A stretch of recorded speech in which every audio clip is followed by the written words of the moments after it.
Supreme court practice and procedure committee में तब्दीली के बाद आज पहला इजलास। 3 रुकनी जजेस कमेटी में चीफ जस्टिस काजी फाइज ईसा, सीनियर तरीन जज जस्टिस मंसूर अली शाह और जस्टिस अमीनुद्दीन खान शामिल।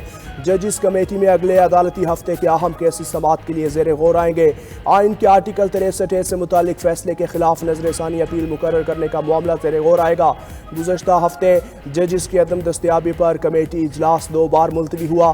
तरमीमी ऑर्डिनेंस के बाद चीफ जस्टिस को तीसरा जज मुकर्रर करने का इख्तियार दिया गया, जिसके बाद जस्टिस मुनीब अख्तर को जजेस कमेटी से अलग हो गए। चीफ जस्टिस ने जस्टिस अमीनुद्दीन को जजेस कमेटी का मेंबर नामजद किया।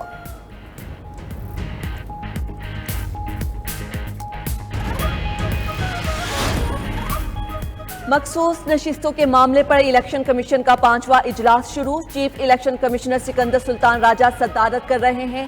कानूनी टीम सुप्रीम कोर्ट के 8 जजेस की वजाहत से मुतल्लिक हतमी ब्रीफिंग देगी।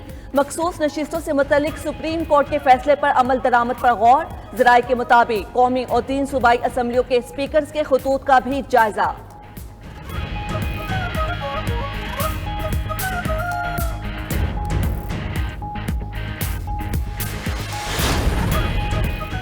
जो जमात पार्लिमानी हैसियत नहीं रखती उसे सीटें नहीं मिल सकती। पार्लियामेंट ने कानून पास करके वाज़ेह कर दिया। स्पीकर पंजाब असम्बली मलिक अहमद खान का कहना है, जब एक्ट पास नहीं हुआ था तब सुप्रीम कोर्ट ने PTI के लिए एक हक पैदा किया। अब पार्लियामेंट के फैसले को फौकियत हासिल होगी या फिर सुप्रीम कोर्ट के जजमेंट को जिन्होंने पहले हल्फनामा दिया हुआ है उनका नया हल्फनामा आएगा जो ठीक नहीं।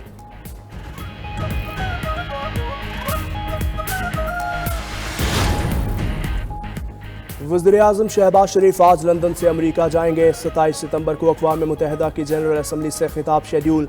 अमरीका रवानगी से कबल शहबाज शरीफ की बरतानवी वज़ीर-ए-आज़म केयर स्टार्मर से मुलाकात का इम्कान। लंदन में सियासी सूरत हाल पर इजहार ख्याल करते हुए बोले, अवाम ने इंतशार मुस्तरद किया, मुआशी पॉलिसियों में बेहतरी लाने वालों को तरजीह दी। जलसों के लिए मैदान भरने के बजाय अवाम की मुआशी हालत बेहतर बनाने की ज़रूरत है। अवाम महंगाई में कमी, मसाइल का हल और मुआशी बेहतरी चाहते हैं।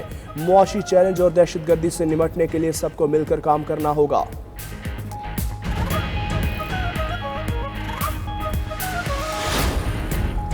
वज़ीर-ए-आज़म शहबाज शरीफ की सालगिरह। चीनी सदर शी जिनपिंग की मुबारकबाद। तहनीती खत्मे शी जिनपिंग का शहबाज शरीफ के लिए नेक तमन्नाओं का इजहार।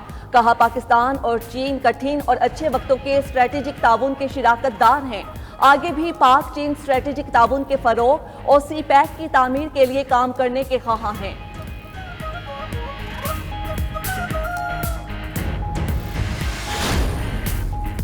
इस्लामाबाद हाई कोर्ट में PTI के अरकान कौमी असम्बली की पंजाब हाउस में हिरासत में रखने के खिलाफ दरखास्त पर समाअत। अदालती हुक्म पर IG इस्लामाबाद पुलिस अली नासिर रिजवी अदालत पेश। अदालत को बताया कि चारों मेंबरान कौमी असम्बली के हवाले से मुतल्लिका पुलिस अफसरान की जानिब से रिपोर्ट आ गई है। वकील हसन शुएब ने कहा, मेंबरान का प्रोडक्शन ऑर्डर जारी किया जाए। जब दोनों घर पर ही मौजूद हैं तो प्रोडक्शन ऑर्डर कैसे जारी करे। अदालत का इस्तफसार। चीफ जस्टिस आमिर फारूक ने कहा, दोनों अरकान पार्लियामेंट हैं, उनके ऐसे प्रोडक्शन ऑर्डर जारी नहीं किए जा सकते। अदालत ने केस की समाअत आइंदा हफ्ते तक के लिए मुलतवी कर दी।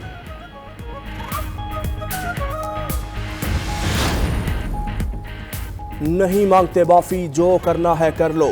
वज़ीर आला खैबर पख्तूनख्वा अली अमीन गंडापुर का कहना है कि ऐसा कोई काम नहीं किया जिस पर माफ़ी मांगनी पड़े। बानी PTI को बेगुनाह कैद करने वाले माफ़ी मांगे। पुरअमन मुजाहिरीन पर जुल्म किया, इस पर माफ़ी कौन मांगेगा। वज़ीर आला अली अमीन गंडापुर का आइंदा इतवार मियांवाली में जलसे का ऐलान।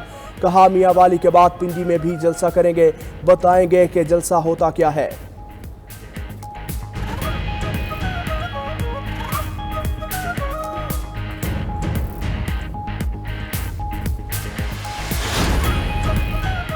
अली अमीन गंडापुर ने एक बार फिर बहुत घटिया बातें की। उनका पहले भी इलाज किया, आगे भी करेंगे। वजीर इत्तलात पंजाब अस्मा बुखारी की गुफ्तगू। मजीद बोली, अपने केस में हुकूमती असर व रसूख इस्तेमाल नहीं कर रही। सोशल मीडिया के गलत इस्तेमाल पर कार्रवाई होनी चाहिए।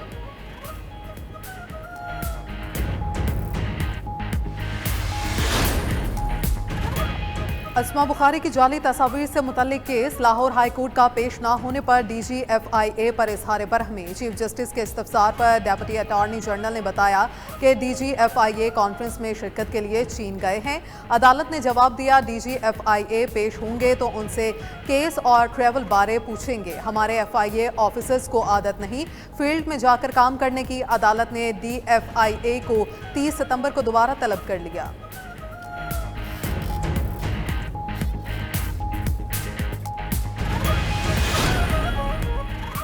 विफाकी मुलाजमीन के लिए अच्छी खबर, हुकूमत ने बिग सिटी अलाउंस में 45% का बड़ा इजाफा कर दिया।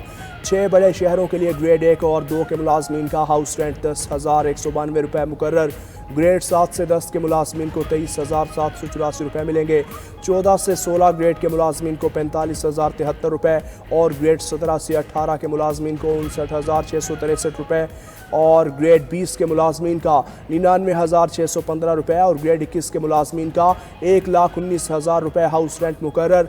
ग्रेड 22 के मुलाजमीन का हाउस रेंट बढ़ाकर 1,42,743 रुपये कर दिया।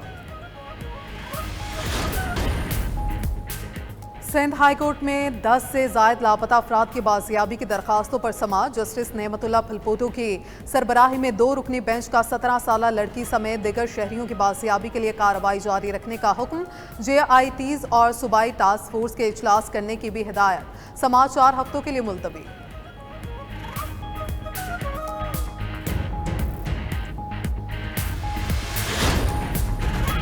PTI रहनुमा आलिया हमजा पर FIA में दर्ज मुकदमे की समाअत। District and session court Islamabad की आलिया हमजा को शामिल तफ्तीश होने की हिदायत। अबूरी जमानत में 1 अक्टूबर तक तोसी।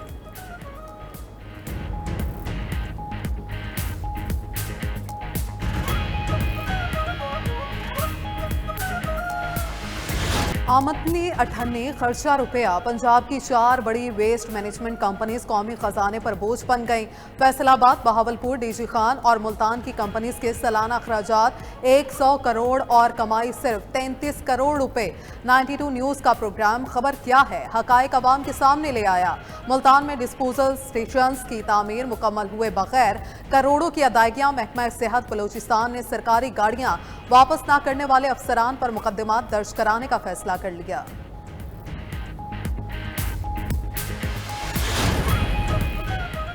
वज़ीर-ए-आला पंजाब मरियम नवाज की चीन के 75वें कौमी दिन की तकरीब में शिरकत। चीनी कौंसल जनरल जाओ शीरीन से मुलाकात। चीन के कौमी दिन पर मुबारकबाद पेश की। कहा, चीन की कामयाबियां हमारे लिए हौसला अफजाई और काबिल तकलीद हैं। ज़रूरत की हर घड़ी में चीन पाकिस्तान के साथ खड़ा है। CPEC महज एक मंसूबा नहीं, 2 कौमों के लिए उम्मीद, तरक्की और खुशहाली की अलामत है। तकरीब में चीन और पाकिस्तान के कौमी तराने बजाए गए। चीनी फनकारों का रिवायती चीनी सकाफती फ़न का मुजाहरा। चीन की 75वीं सालगिरह का केक काटा गया।